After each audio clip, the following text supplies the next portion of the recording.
All right, what's going on, y'all? We're gonna do a recap of the weekend, and then we're gonna go into your Monday Night Football free play. So like I said, just listen up for the first like 5-10 minutes. Go over the weekend. Y'all can see all of our slips that we took this weekend. If you weren't a paid member, if you are a paid member, then let's go through it, and we'll go through all the bad beats and stuff. But as you can see here, we did lose 17 units. I lost $1,700. If you're basing it off a $100 unit.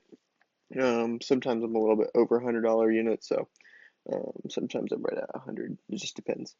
If you're a $10 better, you lost $170. If you're a $100 better, you lost $1,700. But the good news is, if you are been a season member, you're up 119 units. I'll show you all the previous weeks though, so y'all can know that I'm not just saying that. But like I said, if you are with us for the entire season, you're up 119 units, which would mean a $10 better is up $1,190 even after this weekend. So let's go through it. It was very unfortunate, man. I'm kind of upset about this weekend. It took me a little longer to get up this morning, just because I was a little upset with the weekend. But it's time to get back on track. We got a fresh slate coming up this weekend, so that's what we got to move on to. But as you can see, last week we had $2,700 or 27 units. The week before that we did 77 units, $7,700. The week before that we did $1,100. The week before that we did $3,200 essentially, and then in week one we lost like 1,100. So we've won the past 4 weeks or weekends. It should have been. I mean, we should have won this week too, but it's not the way the cookie crumbled. It's just gonna happen, man. It's gambling. You're gonna lose. You're gonna have losing weekends every now and then. So, all we can do is push forward. I'm glad we got to minimize the damage here at 17 units lost instead of like 30. But let's go through it real quick. So let's go to the top here. All right, so we started this weekend with UNC Colorado. Colorado obviously hit. Travis Hunter rebooted. Shadir hit.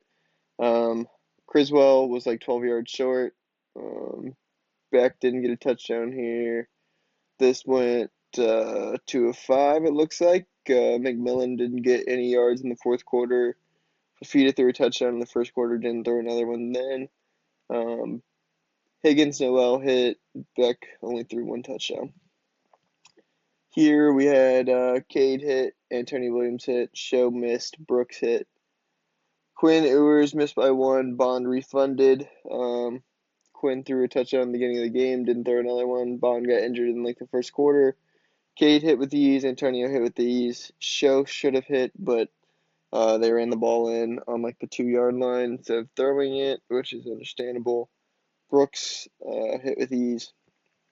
Ewers didn't have Bond. I don't even think Ewers got there, but they wiped the floor with Oklahoma anyways. I was expecting Oklahoma to keep that game close or closer than it was, not close. I thought they might win by like 17, 18 instead of 30, but so that blowout caused that. Mason Taylor missed by 3 yards. Nussmeier hit. Milrow didn't hit. Ryan Williams didn't hit. Egbuka and Will Howard hit. Avery Johnson hit. Jace Brown hit. McCord missed by one touchdown. Pena hit.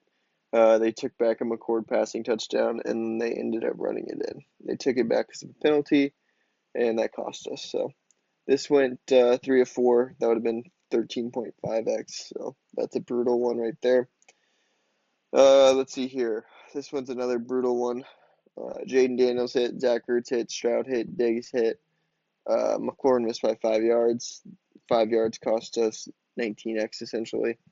So that's the difference in the weekend right there. This is a slip where we lost by 5 yards and it would have changed our weekend. So that's why I show you all these things, man. It's important to look back at these and reflect to see how close we were to being profitable. And that right there, 5 yards away from being profitable, is just like that gives me some confidence that we had the right plays. It just didn't go in our favor this week, and it has been going in our favor the last 4 weeks. So that's gambling. It's gonna happen. So we just have to look back on these, see what we did right, see what we did wrong.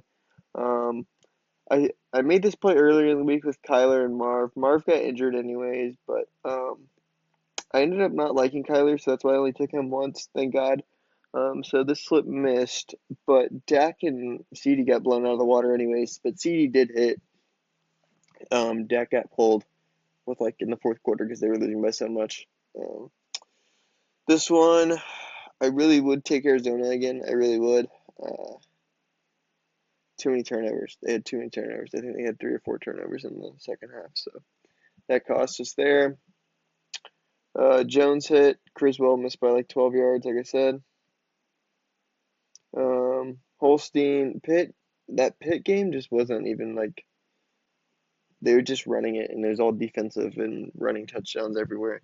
So this is the first time Holstein and company didn't come through. Pat Bryant and Luke Allmeyer hit. Thank God for the Iowa State boys. This is where something did go in our favor.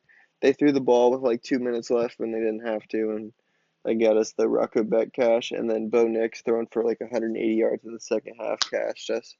Thank God. Nussmeier hit, Lacey hit, Gabriel hit, Tez Johnson missed by 8 yards. That's another 8.5x that got thrown to bed by 8 yards. So Tez Johnson gets 8 more yards. We have another 8.5x in our pocket, close to another profitable weekend. Cade hit, Antonio Williams hit, Bryant Wesco was refunded. Calandria threw 1 touchdown, Fields hit. So this went 3 of 4 as well. This would have given us 10.5x after the Bryant Wesco's taken out. It would have been 10.5x. So we're 1 passing touchdown away from another 10x there. Already went over Pitt. UVA, they hit their passing and receiving lines. They just didn't hit their touchdown line. Will Howard, Jeremiah Smith hit. McCord, passing yards hit. Pena, receiving yards hit. That gives us 8.5x. This was actually pretty sweat-free, surprisingly. Let's see. McCord missed by 1 touchdown. It didn't matter because Arizona missed 2. Hodge Williams hit. Ricky White hit. Cam Rising looked like a fucking 80-year-old man out there. Dorian Singer hit. This went 3 of 4. Cost us 9.4x on the weekend. Ty Felton didn't get a touchdown. That cost us 9.4x again. 3 of 4, 3 of 4. This one's 3 of 4 as well. Cam Rising again didn't hit. This one right here, 28x missed by 1 leg. We didn't. The Northwestern quarterback could have thrown for 2 touchdowns, except they ran a touchdown in 3 times instead of throwing it once. So 2 touchdowns right there cost us 28x. This went 4 or 5. I'm sorry. This went 4 or 5, and it cost us 28x. Crazy. Bama looked like shit. Rocco Beck and Higgins fantasy didn't hit, unfortunately. Let's see. Dart. Oh my God! Don't even get me started with Jackson Dart. Don't even get me started with Jackson Dart, dude. I'll go over that in a second. UNC didn't hit, so that doesn't even matter. This one didn't hit. Texas didn't hit, so it doesn't matter with miss, anyways. McMillan cost us this one. This one went 3 or 4. So that one hurts. That's another 8.5x that missed by 1 leg. Anyways, Jackson Dart. Here's the yards that I want to talk about. Jackson Dart had 281 yards in the fourth quarter with 16 minutes left, or 6 minutes left. Fourth quarter, 6 minutes left. Need 15 yards out of him, right? So they go. LSU goes down, scores, ties the ball game up. Looks like we're gonna get OT. Ole Miss has like 20 seconds left to try and get down the field for a field goal. They run the ball once for 1 play, call a timeout, and then I think they run the ball again and call another timeout, and then they just need the ball. So then they go to OT, and I'm like, all right, we need 15 yards. Could get maybe 1 to 2 overtimes here. Even with 1 overtime, he should be able to get 15 yards. They throw 3 balls like 28 or 25 yards downfield after the penalties because they keep getting penalties pushed back. It's like 2nd and 20, 2nd and 25. They throw like a 25-yard ball to try and get it all back on 1 play. All 3 incomplete balls. They kick a field goal. Very next play, LSU's first play in overtime, they score a touchdown. Jackson Dart misses by 15 yards. That was one of the most frustrating things that I witnessed all weekend, except for Andy Dalton. But I'll go over him in a second. But Ole Miss not getting 15 yards cost us 1. 2, it cost us 15x, which is another way we could have been profitable on the weekend. So like I said, just bad beats everywhere, man. Nussmeier threw 3 touchdowns. Lacey hit. McCord threw 2. So I mean, this was like what, some 3 of 5, 4, 6, whatever. Jane Daniels hit, Zach Ertz hit. Dallas got blown out, so they didn't hit. Rattler hit, Olave rebooted. This is the one I was talking about. Andy Dalton threw a pick on 1st and 10 with 2 minutes to go when we needed 3 yards. He threw a pick, and they ended the game. So, yeah, that one hurt. That one cost us, let's see. That one at least cost us 8.5x. Could have been more, or 5x. Could have been more. Probably could have cost us more, honestly. Let's see. Leggett missed in this one, which was 8.5x. Kamara missed by 8 yards here, which cost, oh no, didn't, because McLaurin didn't hit. Baker hit, Godwin hit, London hit, Kirk didn't hit, so that cost us 8.5x. Stroud hit, Diggs hit, Tank Dell didn't hit, he had like 20-yard longest catch. Baker hit, Godwin hit. That one cost us, oh, this is supposed to be Baker touchdowns. That one cost us 20x. Anyways, y'all get the gist of it, man. Like, you can see all the other slips here. We're at 11 minutes, so I just want to get into y'all's free play now, but you can look through these. You can pause the screen, look through these if you want. But yeah, man, we had so many bad beats, and to only lose 17 units is pretty good. Considering we could have probably profited 30 units if Andy Dalton and Jackson Dart hit alone. Not to mention some of the other bad shit that happened to us, like McLaurin. If McLaurin hit, we're profitable. So a lot of bad beats this weekend. All we can do is move on. I will show y'all some of the winning slips that we had, which is that's chalkboard. Let me go up here. All right, so this is the Will Howard McCord slip I told y'all about. This is the Travis Hunter reboot slip. The 4-man on better that we had yesterday, which was nice. Um, and then this one with Bo Nix coming through in the second half was clutch. And then we cashed all our chalkboard discounts. 2 of the chalkboard discounts themselves missed though, so that cost us. But other than that, we cashed all the pairings for the discounts. They just had 2 discounts I missed. But anyways, let's get into your free play, man. Sorry to keep y'all waiting. I just had to go through the losses. I want to show y'all losses because I show y'all the winners every week. So it's not fair if I were to not show y'all the losses. So y'all know I'm legit because I'm not just going to show y'all the winners and whenever we have a losing week, run away. That's not how I am. That's not what I believe in. So I got to show you the losses too. And we got to move on to next week, get better and improve and have a profitable weekend next weekend, which we will. Anyways, let's go over today's slip. Breece Hall, 86.5 rushing receiving yards. This new offensive coordinator is supposed to be a run-heavy guy. He likes Breece Hall. Breece Hall is a big run-heavy guy. In the first place, he's a workhorse back. He needs to get his touches. And I think in this game against Buffalo, he's a good matchup. Buffalo's allowing like 4.67 yards per carry, which is insane. So if he gets 15, 16 carries, he should be right around the 60 something, 67-yard rushing mark. And then if he gets a couple receiving receptions, get some receiving yards, that'd be good too.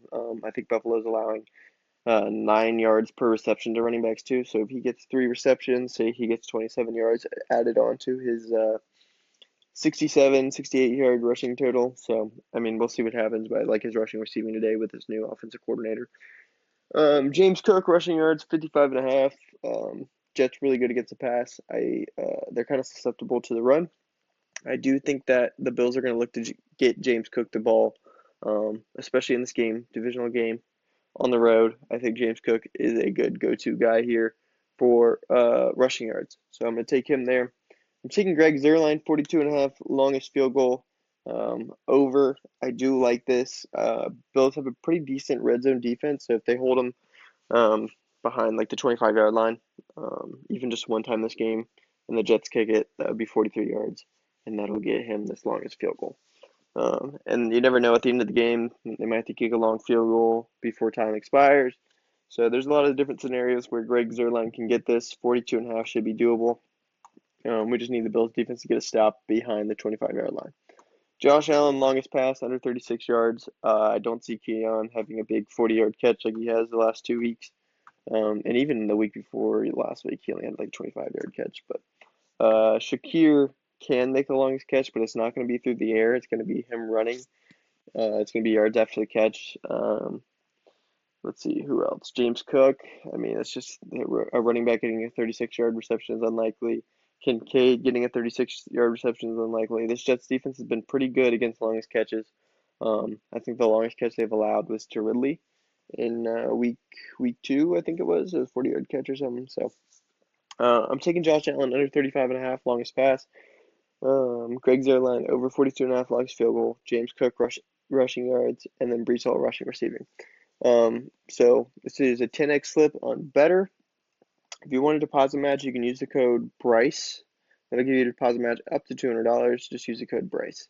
Um, and then let's go ahead and make y'all some different codes. I don't know if I can carry my camera over here. Maybe not. Let me pause this real quick. All right, there we go. Y'all should be able to see me now. But I'm gonna get y'all some deposit codes set up. Hang on, I do need to pause this real quick.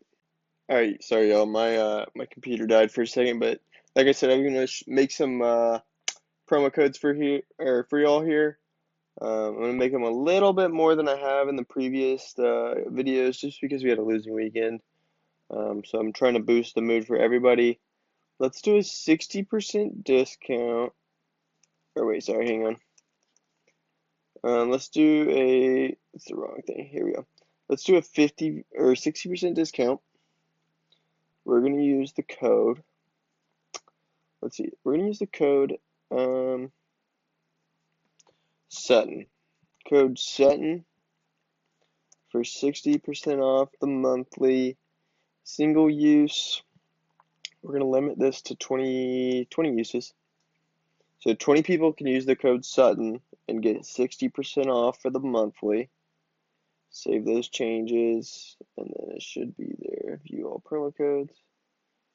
Code Sutton gets you 60% off for 20 people. First 20 people that use it. And then for this one, for the season pass, we're going to do, let's see, add promo code. We're going to give y'all, let me see, what code, I'm going to use code,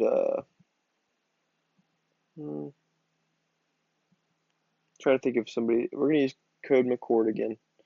Code McCord is going to get you 66% off the yearly code, or the yearly pass, I should say. And we're going to do 10 uses for this because that's a pretty good deal here. Let's see, 66% off of 600, that's going to be what? Yeah, all right, so you're getting the season pass for $200 for the 10 people that use it. The first 10 people that use code McCord on our season pass get it for $200, so that's 4 months of the season for $200, so you're saving $125 a month with the season pass if you join with code McCord on our season pass. These will be linked down below with the code next to it, so you can just click on the link, put in the code, and then get the pass. So that's pretty easy. But yeah, that's all. That's all I have for the rest of the video. You'll have a promo code, you have your free Monday Night Football slip, and you have a deposit match code with code Bryce on better. And you saw what we did this weekend. Not the best, but looking to bounce back next week. But I need to be vulnerable with y'all so y'all can trust me whenever I say that we have a winning week, because we just had a losing weekend, and I'm going to show y'all that we had a losing weekend. So that's all I got for y'all today. If you're wanting to join us, you can click the link below, use the codes, take advantage of them. They're limited, so we'll see what happens. Anyways, I'll see y'all later. Best of luck if you tail the Monday Night Football free play. See you.